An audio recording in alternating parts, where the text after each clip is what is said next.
Afternoon, welcome. This is Jamb year 2011 government pass question number 4.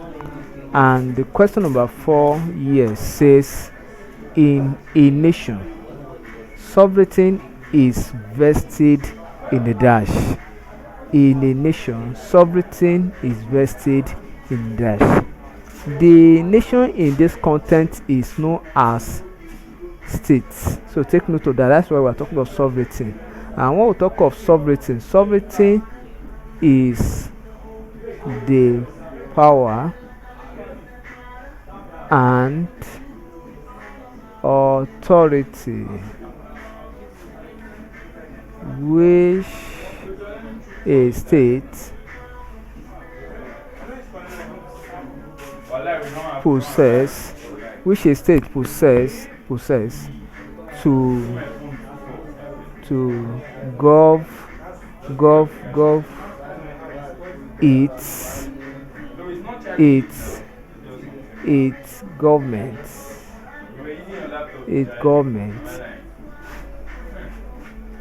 without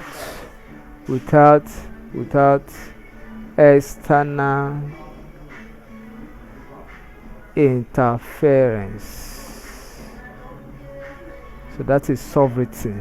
So now say sovereignty is power.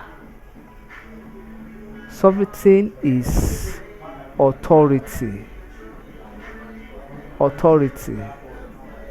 So take note of these two.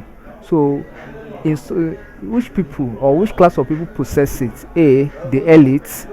B, electorate. C, community. D, state. It's not the state. N, alright, sovereignty is vested. It's not the state, it's not the community, it's not the elite, it's what the electorate. The electorate, that is the people, has the power, because it's the people who appoint the political leader. So the electorate means voters. So the voter has, so option B is correct. Thank you and God bless you. Kindly subscribe for more videos.